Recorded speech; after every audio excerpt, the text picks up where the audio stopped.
How's it going, guys? Welcome back to another video. Today is a day that I'm gonna get my 300ZX calipers mounted onto my Infiniti G20.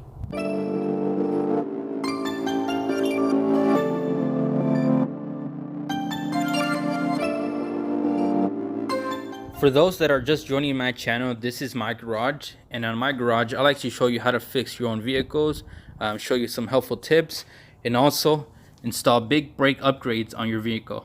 In front of me, I have some of the stuff that you're going to need to do the big brake caliper upgrade on your 2000 Infiniti G20. Now this is going to work from the years of 99 to 2002. So these are some of the stuff that you're going to need. We're obviously going to need the 300ZX calipers. So on this vehicle, you are only able to use the front two calipers.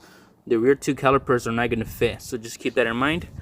You're also going to need a 1990 Infiniti M30 rotor and a 2004 or 2006 rear rotor from a Sentra.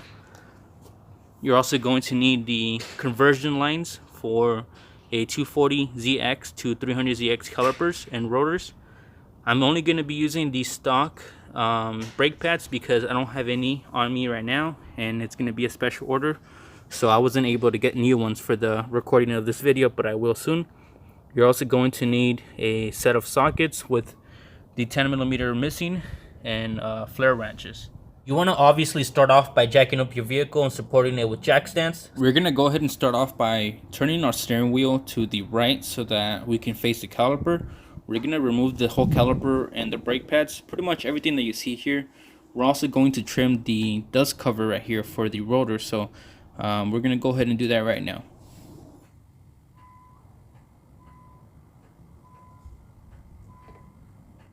Just in case you guys weren't aware, the reason I'm changing my rotors and calipers, it's because the stock caliper on my 2000 Infiniti is leaking. So I thought instead of replacing it with the stock component, I should upgrade it to a big brake upgrade.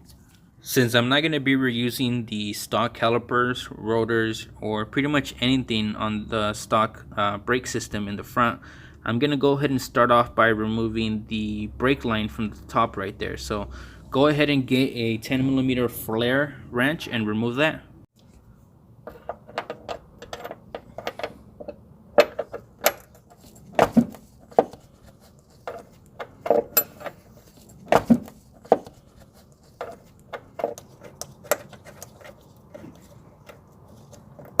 Since the caliper has been leaking for a few months on this vehicle now, I don't have any brake fluid in this line right here, but if this is not the case with you, then you might want to go ahead and put something on the bottom so that it doesn't drip all over your driveway or your garage. Next, go ahead and pop these clips out of here. I'm going to use a flathead with a hammer.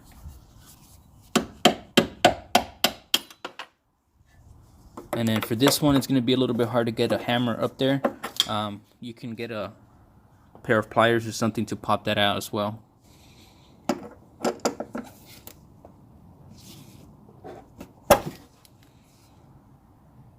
Now that the brake line is pretty much loose, go ahead and just pop it out and sneak it out of its brackets right here.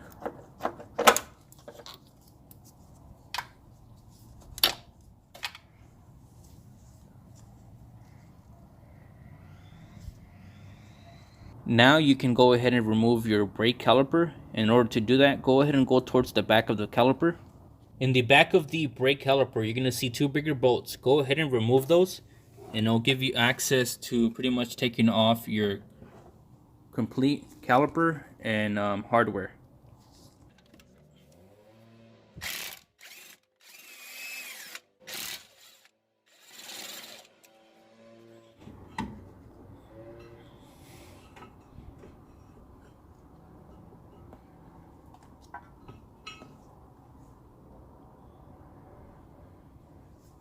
Once you completely remove your caliper, go ahead and remove your rotors. The next thing that we're going to do is try to remove this dust shield for the rotor. The reason we're doing this is because the big brakes are not going to fit. It's going to make contact with this dust shield, so we need to cut it or completely remove it out of the way.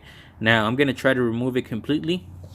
The dust shields are normally pressed on, so what you need to do to remove them is try to press it out and try to cut it at the thinnest spot.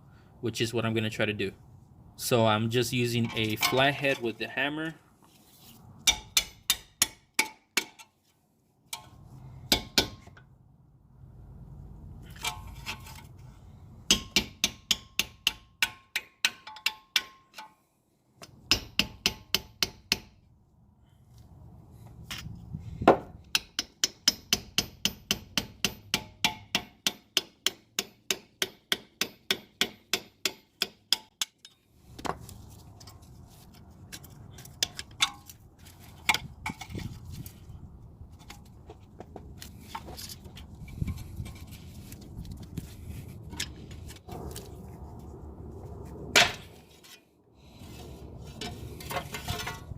As you guys can see, I did go ahead and pop this out. Now I'm going to try to cut it right here so that we can completely remove it. If you guys don't have anything to cut this with, what you guys can do is do what I did here, which is just get some regular pliers and just work the metal back and forth. That's going to eventually make it to crack. So I'm getting pretty close to that point.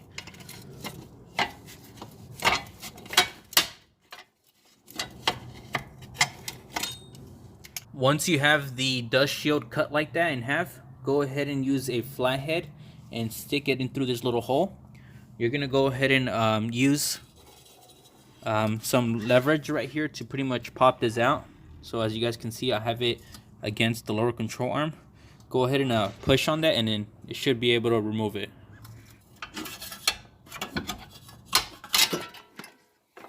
Now that we have reached this point, we're gonna go ahead and install the big brake upgrade. We're gonna first start off by installing the rotor, and then we're gonna go ahead and mount up the calipers. It's important to note that the rotors that I'm going to be using today are going to be a tad bit smaller than the stock rotors, which is not a big difference, but I just thought you guys might want to know that before you guys decide to go down this route.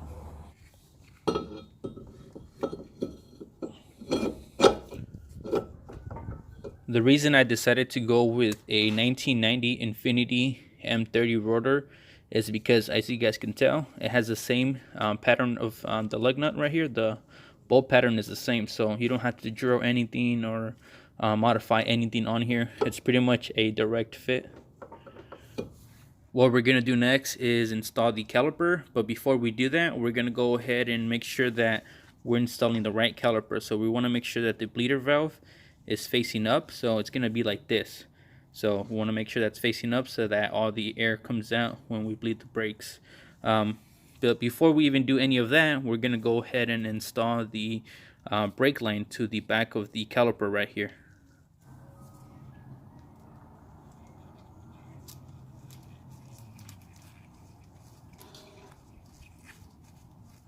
Go ahead and mount your caliper.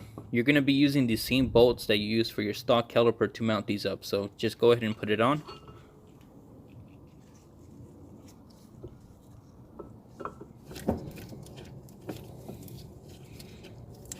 Once you have your 300ZX caliper bolted up, this is how it's supposed to look like. As you guys can see, there's enough space right here, and it's not fouling or hitting the rotor when it spins. So that's why I also went with these calipers and rotors. Now, in the caliper right here in the back, I actually ended up using a little washer because it was hitting right here in the bottom close to the rotor. Now, I don't know if this is specific to this vehicle, because I believe that Nissan Sentras have the same hub, but for some reason they don't hit on this side right here, which I'm gonna have to do some research on that. But for now, I did go ahead and put a spacer so it spaces out the caliper a little bit so that it doesn't make contact. Now the only thing that we need to do now is pretty much put the brake line and attach it right here. So we're gonna go ahead and route this on here and attach it.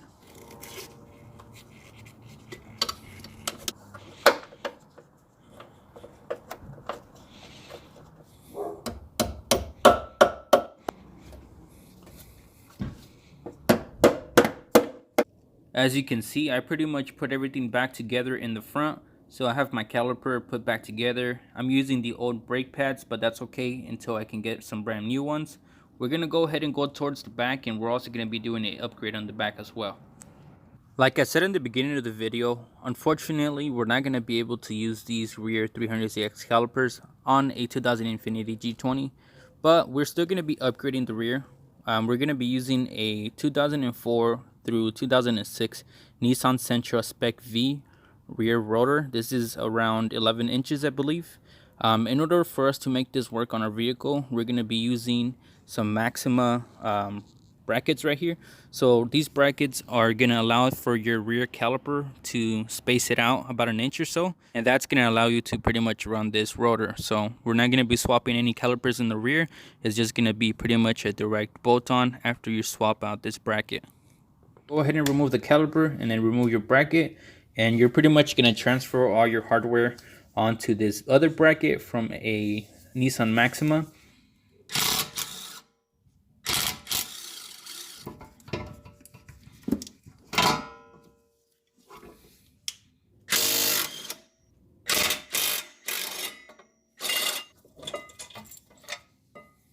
This is the stock bracket that came off of my vehicle. This is the Maxima bracket.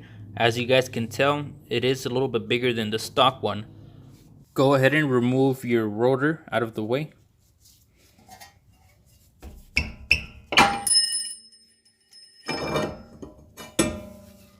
Now that you removed your rotor, you have two options. You can either cut this shield or bend it backwards so that it doesn't make contact with the rotor.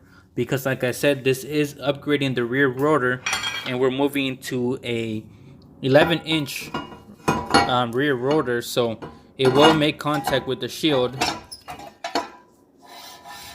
as you guys can tell. But like I said, you can bend this backwards and it won't make any contact at all.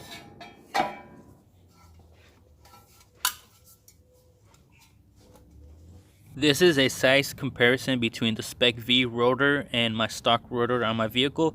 There is a clear size difference comparing these two. Now, the size of the rotor will affect the braking capabilities of the vehicle. So the bigger rotor you have, the better leverage that the caliper is going to be set to. So that's going to give it a better chance of braking sooner than the stock rotor. Install the Spec V rotor onto the vehicle.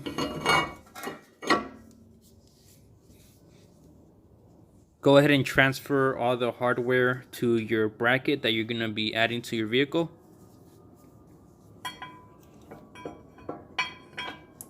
Go ahead and install the brake pads. After this, go ahead and install the brake caliper itself.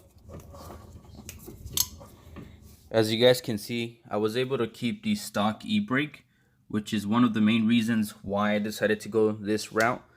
This is probably one of the best, cheapest upgrades for the rear on this vehicle. This is pretty much going to wrap up the video. Now I know that we still need to do a air bleeding process on all the calipers, but I do have a video showing you guys how to do that. So make sure to check the link up here or somewhere in the description. I'll go ahead and link it so that you guys can check it out. But aside from that, the vehicle is pretty much ready to go. I do need to do, however, some other little stuff on it before I get it on the road again. Which you guys will see in an upcoming video. If you guys did like this video, please make sure to give me a thumbs up, and I'll see you guys all in the next one. Peace out.